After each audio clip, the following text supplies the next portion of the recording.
Our hotel caters exclusively to celebrities. If you're not affluent, please refrain from visiting. Kindly leave. The manager bluntly declared that guests at a 5-star hotel are often scrutinized based on their appearance. I was reminded of this the following day. Though the manager remains unaware of the influence of my in-laws and the future discontent he might face. I'm Maria, a 32-year-old housewife without children. My husband, Steven, and I met while I was working part-time at a supermarket. From the start, I knew he was a kind and refined individual due to his calm demeanor. However, I was astonished when I visited his parents' home to discuss our wedding. Their residence was so vast it resembled a school playground, enclosed by a heavy gate and high block walls that concealed the property from view. The scene that unfolded beyond the gate was even more surprising. A grand estate, reminiscent of a luxurious villa, stood at the end of a long stone driveway. The meticulously maintained garden beside the house, along with what seemed to be a swimming pool and tennis courts, was astonishing. I found myself questioning what I had gotten into. Steven was an impressive young man, but how could someone who worked part-time while attending college come from such opulence? Steven claimed his entire family, his father, mother, sister, and himself, were all heads of successful companies. Despite some celebrities sharing their family businesses, Steven's family had each independently built their own success. Steven, too, had followed this path, working part-time and using his earnings to start his own business, which he now aims to expand. My own family is quite ordinary, a father who works for a company, a mother who is a housewife, and a brother who also works in the corporate world. I was filled with doubt, questioning if I was fit to be his wife, yet Steven remained undeterred. Your openness and warmth drew me to you. You're the only one I want to spend my life with, he said. I chose to trust him and move forward. As for my future in-laws, I was anxious about whether they would accept me, a commoner. To my relief, the family member who greeted me was exceptionally warm and welcoming. They embraced me wholeheartedly, acknowledging that Steven had brought home a woman for the first time. My father-in-law, in particular, was very complimentary. Maria, you're beautiful with clear eyes. Your manners reflect the careful upbringing by your parents. Steven's choice is commendable. Both my mother-in-law and sister-in-law were incredibly kind, and by the end of our visit, we had become close friends. My own parents also appreciated Steven's gentle nature and agreed to our marriage. With everything falling into place, we were happily married. Steven had recently launched his business and asked me to leave my job to support him as a full-time housewife. We bought an apartment near my in-laws' home and are enjoying our newlywed life, frequently hosting dinner parties and barbecues at their place. Since my in-laws are extremely busy, we have a live-in nanny in her 60s, whom they treat like family. I'm genuinely touched by their kindness.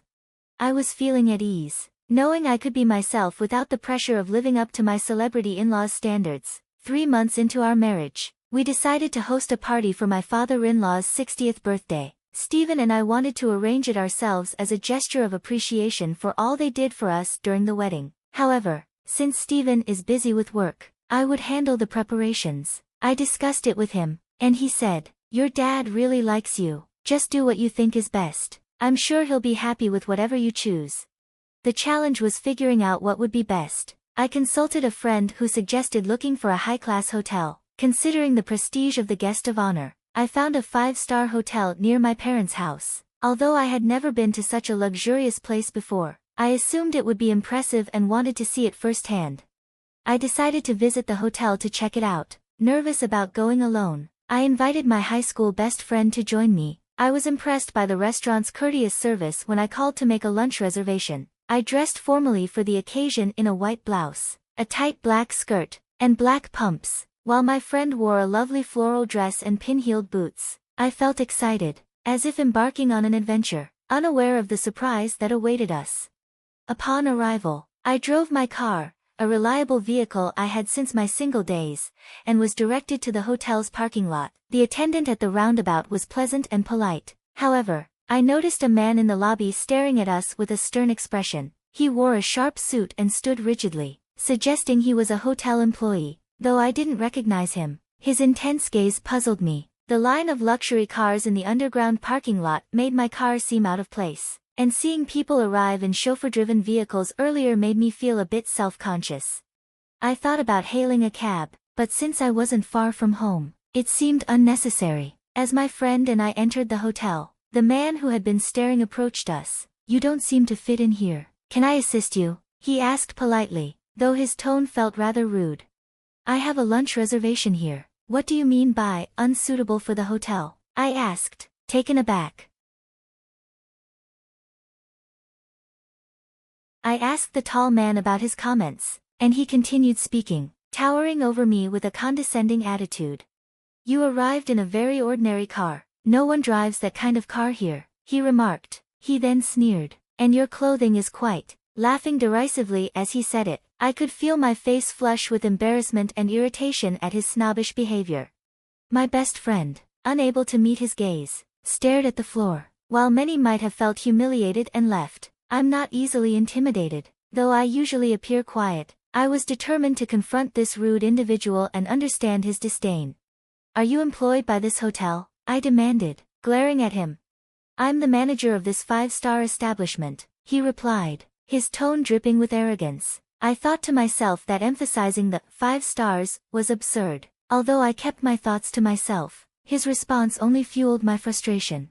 "Does this hotel judge its guests by their cars and appearance, and adjust its attitude accordingly?" I retorted, refusing to back down. The manager sniffed disdainfully and snorted.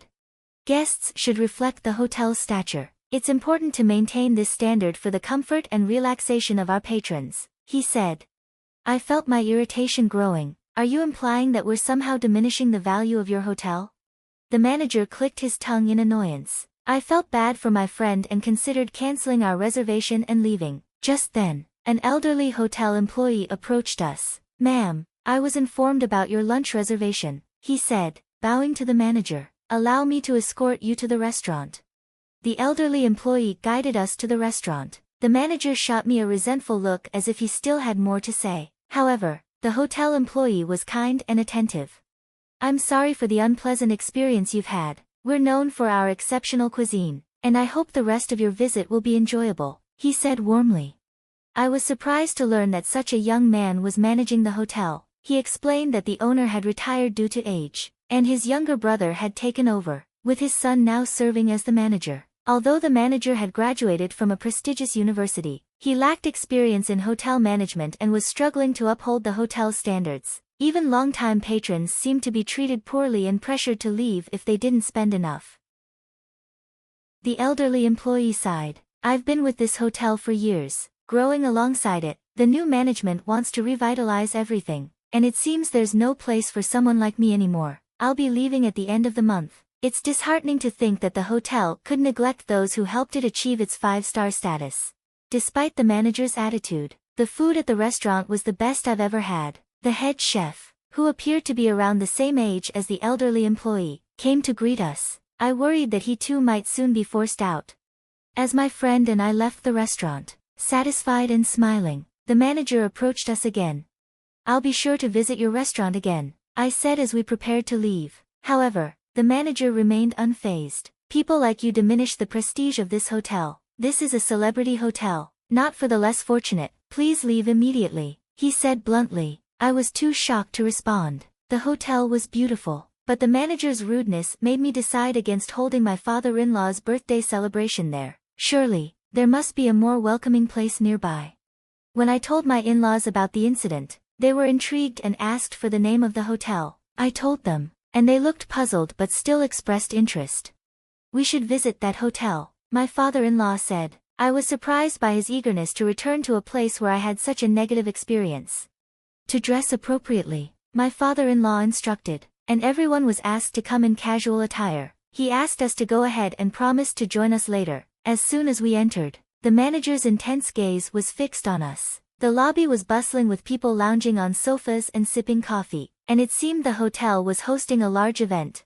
The manager hurried over as we sat beneath a grand chandelier, waiting for my father-in-law. His anger was palpable as he confronted me. "You've returned, apparently without understanding our standards, arriving in a minivan and dressed so casually. You're a disturbance," he said, still condescending. "We're here to celebrate my father-in-law's birthday, and I made a reservation. You didn't specify any dress code or car type. What's the issue?" I retorted.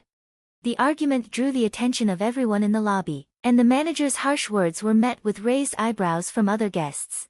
"I can tell you don't belong here just by how casually you're dressed. You should consider staying at a less reputable inn," the manager snapped.